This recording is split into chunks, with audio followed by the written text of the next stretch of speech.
Nifty bank पर आते हैं, जहां पर कल 6 दिनों की तेजी के बाद ब्रेक लगा।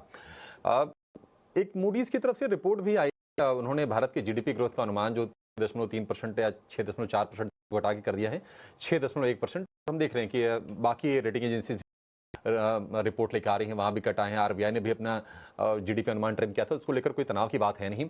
आज रिजल्ट के लिहाज से डिम्पी बड़ी क्रूशियल दिन है। निफ्टी के 5 नतीजे आ रहे हैं और उसमें एक बैंकिंग का भी, एक्सिस बैंक का नंबर भी है, और एफएनओ के 10 नतीजे आएंगे। ये आप निफ्टी बैंक को आप किस तरह से देख रहे हैं? अब चल इतना गया है कि अब मतलब मैं तो आज भी इसी पक्ष में हूं कि ठीक है, अगर आपको प्रॉफिट हो रहा हो तब भी आप लीजिए। क्या निफ्टी बैंक कंसोलिडेशन में जाएगा? पहली चीज तो ये, और दूसरी चीज, कहां तक डाउन प्रोटेक्टेड है? क्या वो 54,000 53,500 का स्तर होगा? देखिए, अभी लेवल्स के बारे में थोड़ा तेज़ी से डिस्कस करना मुश्किल हो सकता है। फिलहाल तो पहले सेंटिमेंट पे आते हैं। देखो, सेंटिमेंट तो बहुत स्ट्रांग है बैंक निफ्टी के, इसमें कोई दो नहीं है। इतना चलने के बावजूद भी अगर बैंक निफ्टी नहीं टूट रहा तो ये बात भी अपने आप में नोटिस करने वाली बात है। कल बोले जी, कल 277 पॉइंट तो टूटा है। क्या होता है उस 6,000 पॉइंट की रैली के आगे 277 पॉइंट की वैल्यू, उसकी कोई खास बड़ी वैल्यू नहीं है गिरने पे। दूसरी इंपॉर्टेंट बात, 55, देखो 54,000 हमारी अपनी कैलकुलेशन थी, मैंने चार्ट के जरिए भी आपको दिखाया। एक बार जरा दिखा दो वापस से चार्ट। अब वो जो डॉट डॉट वाली लाइन देखेंगे वो 54,000 के आसपास आके खत्म हो जाती है। इसके ऊपर का जो वैल्यू एडिशन हुआ वो गैप के साथ हुआ है। मेरे को ऐसा लग रहा है कि मल्टीपल गैप्स जो हुए हैं, मैं आपको नोटिस कराता हूँ। ये देखो, ये वाला गैप है ये, ठीक है ना। तो यहाँ तक तो कैलकुलेटेड था कि शॉर्ट कवरिंग से आ जाएगा, बट ये उसके ऊपर का जो भी तेजी आई है वो ज़्यादा हुआ ही।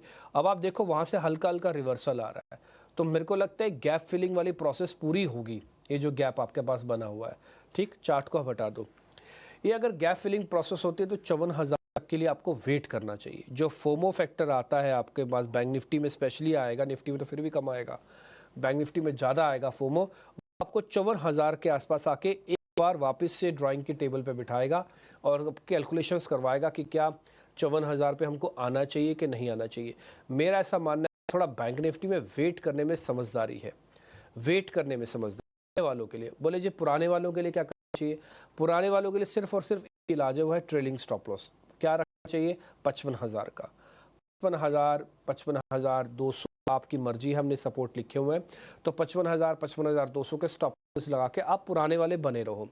नए वालों के लिए थोड़ा डिप की वेट करनी पड़ेगी। डिप 54,000 के आसपास मिलेगा, तब के तब देखेंगे, तब हम सोचेंगे कि प्लस भी करना है कि नहीं करना। 54,000 के लिए अगर आप मेरे से सीधा क्वेश्चन पूछ रहे हो तो मैं इसका सीधा सीधा जवाब दे रहा हूँ कि 54,000 के लिए आपको रुकना चाहिए नए वाले लोगों के लिए। ठीक, अब आती है ऑप्शंस ट्रेडर्स को क्या करना चाहिए? ऑप्शंस ट्रेडर्स को कुछ नहीं करना चाहिए। जैसे मैंने कहा कि अभी सीरीज खत्म हो रही है, 65% का रोल ओवर हो चुका है, पुट कॉल रेशियो ठीक है इसकी, तो ये अभी कुछ भी नहीं करेगा। ये आज भी देख लेना आप, कंसल्टेंट के रेंज में बैंक निफ्टी रह सकता है। अब होगा क्या, मान लो आज फिर से थोड़ा आईटी चला तो वैसे भी नहीं चलेगा। मान लो थोड़ा बहुत आईटी नहीं चला, आज ऑटो का दिन आ गया, ऑटो चला, एग्जाम्पल के लिए बता रहा हूँ, बैंक निफ्टी को बहुत तेजी से मोमेंटम नहीं पकड़ेगा अपना। और कल का पुट कॉल रेशियो अगर आप चेक करेंगे तो रेंज का ही पुट कॉल रेशियो है, नियर अबाउट 1.04 के आसपास, तो फेयर वैल्यू है।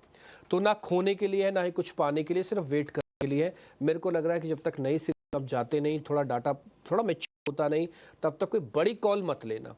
जो ले रखा है उसी को संभालो। नया फैसला अभी 2-4 दिन के लिए बाद लेना। अभी 2-4 दिन फैसला लेने का नहीं है। थोड़ा पॉलिटिकल चीज़ें भी और आ जाएंगी सामने से, हो सकता है पाकिस्तान भी कुछ बोले ना बोले, वहाँ से थोड़ा देख लो, सब चीज़ें चेक कर लो, फिर उसके बाद आप कॉल ले लेना। इन बिटवीन हो सकता है चाइना से रिगार्डिंग और अच्छी खबरें भी आपके पास टैरिफ वाली आ जाए। तो रफ मैंने आपको सारा कुछ बता दिया, कहाँ पे क्या कैसे किस रूप करना है। और बताने के लिए एक ही शेयर एफ&ओ बैन, आरबीएल बैंक बहुत बढ़िया चला हुआ है, एक ही इकलौता share on a day of expiry एफ&ओ बैन में। और तो बस सारा बता ही दिया ऑलमोस्ट। अगर कुछ होगा, छूट गया होगा तो मैं कार्यक्रम के दौरान आपको बताता रहूँगा, इसलिए कार्यक्रम में बने रहिएगा।